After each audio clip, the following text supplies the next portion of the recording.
मंडळाला काय म्हटलं, तुम तो रे दारूवाले. दारूवाल्याचा विश्वास आहे का?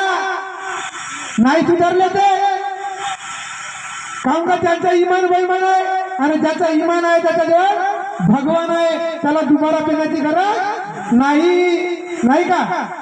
म्हणून म्हणतो तुम तो ठहरे दारूवाले, साथ क्या निभाओगे, याद आई दारू की, तुम पीने चले जाओगे. बरोबर आहे का नाही? आठवण आली का दारू पिवाले चालले थांबतेत का? पण तो म्हणते नाही दी. त्याला समजावलं, त्याला म्हटलं दादा तू एक काम कर, 3 दिवस अनुभवाचे कार्य कर, काय परमेश्वर घडवते बघू. तुला मी ज्योत देत नाही, फक्त परमेश्वराच्या नावाने एक अगरबत्ती लाव.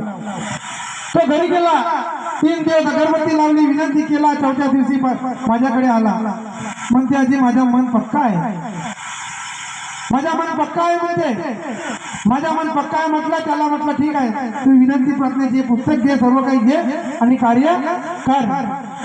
तेव्हा पत्नी काय म्हणते, भवत प्यार करती हूँ तुमको सनम, बहुत प्यार करती हूँ तुमको सनम, वचन चाहे ले लो, वचन चाहे ले लो, नहीं जुदा होंगे हम.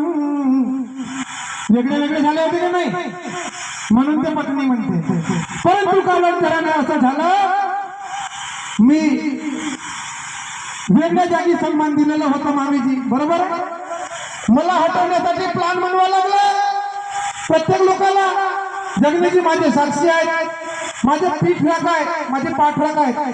कारण एकमेव देवदाची जगणे आणि एखादी सोनेवाने दोनच व्यक्ती असे की मी जसं मंडळाला जुळलो तर माझ्या मागोमाग माझ्या पाठीशी आले. माझ्या सोबतचे सेवक नाही, खूप जुने सेवक आहेत, परंतु माझ्या पाठीशी सत्याच्या सोबत उभे राहिले असे पण जगणे. मला नाही सोडलं त्यांनी, सत्याला नाही सोडलं त्यांनी, आणि याचा मला अभिमान आहे. म्हणून मी त्यांच्या प्रत्येक शब्दावर जेव्हा जेव्हा बोलावलं तेव्हा तेव्हा वेळात वेळ काढून येण्याचा प्रयत्न करतो. आणि असं कालांतराने मी तो या मंडळाला जोडलो आणि तो पद सोडला, आणि ते सेवक एकनाथ भाऊ सपाटे उद्घाटक महोदय यांच्याकडे दिला. त्यांनी भाऊ करून काही दिवस कार्य केले, आणि भाऊ त्या सेवकाचा इमान बैमान झाला. त्यानं काय केलं, दारू पिणं चालू केलं, दारू पिणं चालू केलं. कारण की अनुभव चांगला आहे बंधूंनो. आम्ही त्याच्यासोबत काय केलं, तो कसा रस्त्यावर आला आणि कसं कार्य करतोय याच्यातून लक्षात असू द्यावं. दारूवाला कसा मार्गात लाईनवर येतो, कसं केलं पाहिजे याच्यातून लाईनवर येतो. भाऊने डायरेक्ट म्हटलं तू दारू केली, तू रणजित भाऊ का द्या, ते काय सांगते तर मला माहित नाही, मी तुला काही कार्य देत नाही. तो माझ्याकडे आला, आता मी का करू, माझ्याकडून तर मी तो सोडून दिला. मी कधी मामाजीला फोन लावला, मामाजी म्हणतात मामाजी मला इसको 3 महीने के लिए टर्मिनेट कर दो. ठीक आहे, बोला 3 महिने भाऊ मी ज्योत वगैरे सर्व बंद, तू मार्गाच्या बाहेर. 3 महिने जर चांगला राहिला तर तुला पुन्हा जो कार्य मिळतील, नाही तर तुझी गरज आम्हाला नाही. आता असे मार्गदर्शक निघाले मानेजी, बाबूजीच्या गेल्यानंतर मार्गदर्शक निघाले. 1 वड दारू पे 2000 दे, 2 वेळ दारू पे 5000 दे, असे कार्यकर्ता बाबूजीच्या गेल्यावर झाले. मामीजी असे झाले, बाबूजीनं असं नाही केला. 10 वर्ष बाबूजीच्या सोबतीत राहिलो, बाबूजीनं असा नाही केला. मी स्वतः डोळ्यानं पाहिलं. मंगलजी पारखीनं असं नाही केला, पण आता झाले. आम्ही तसं नाही केलं, मंडळाचे मार्गदर्शन असे नाही करत. हे मला इथं आल्यानंतर समजला. पाण्याचा लांबाचा झोप घेतो कसा, जावे त्याच्या उंचा तेव्हाच कळे. मंडळात आल्यानंतर माहीत झाला मामीजी. आणि म्हणून मामाजीला म्हणलं प्रभुकांची गणोजीला अजी कोटी भटकना बंद करा, आणि पुराणी रस्ता आपली धरा. तेव्हा त्यांनी रस्ता आपली बरोबर कायमची पहिली रस्ता पकडला, आणि लेकरामजी चौधरी गुरुजी यांची फोटो व्हॉट्सअपवर टाकला. बरोबर आहे मामाजी. अशा प्रकारे तो सेवा पुन्हा तो दारू केला. त्याच्यानंतर त्याच्या पत्नीचा फोन आला, अशी म्हणते यांना पेलं कसं करू. मी म्हटलं ठीक आहे बाई, तुम्ही बाहेर निका करू आता.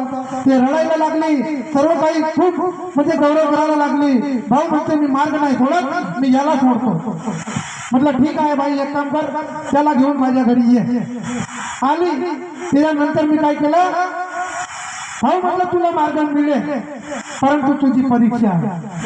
कोणी मरून जाईल तरी चालेल, पण तुला चर्चा बैठकीची सुट्टी नाही.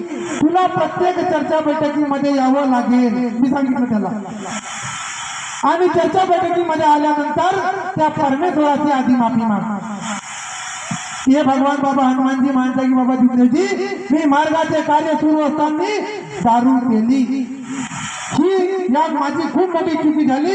याबद्दल भगवंताला, बाबाला, आईला आणि माझ्या पत्नीला मी म्हटलं त्याला, तू सर्वात मोठा गुन्हेगार तुझ्या पत्नीचा, कारण की तुझ्यासाठी, या मार्गासाठी तुझ्यासोबत राहण्यास तयार झाली होती, परंतु तू ते कार्य केलं नाही. म्हणून त्याला सांगितलं 7 ते 8 महिने त्याला आम्ही प्रत्येक चर्चा बैठकीमध्ये विना सुट्टी नाही, पाणी आलं येत होता तरी त्याच्या बैठकीला यायचा तो आला, कारण की त्याला तशी टाईटच करून ठेवलं होतं. आणि शेवटी आज एकनाथ भाऊ बरोबर आहे, बाबाच्या कृपेने चांगला सुखी संसार आपला चालवत आहे. चुकी केला का जी आम्ही त्याला माफी मागायला लावलं, चुकी केला का? अशा पद्धतीनं तो सेवक आजच्या प्रसंगामध्ये तो चांगल्या पद्धतीने चालत आहे. म्हणून ते बंधवांनो, मी केलो काय केलं, भटकून जग हरलो, संकटात मला दिली नाही कोणी साथ. मामीजी दिला का? कोणी नाही दिला, नाही का? भटकून जग हरलो, संकटात कोणी नाही दिली मला साथ. एके दिवशी मिळाले मला प्रदीपजी चौधरी मार्गदर्शक आणि सुरजलालजी अंबुले, आणि त्यांनी सांगितलं की हे रणजित तुम्ही पकडा आता बाबा जिंदेवजीचा हात, बाबा जिंदेवजीचा हात, बाबा जिंदेवजीचा हात. आणि सेवक बंधूंनो, तुमच्या गावची एक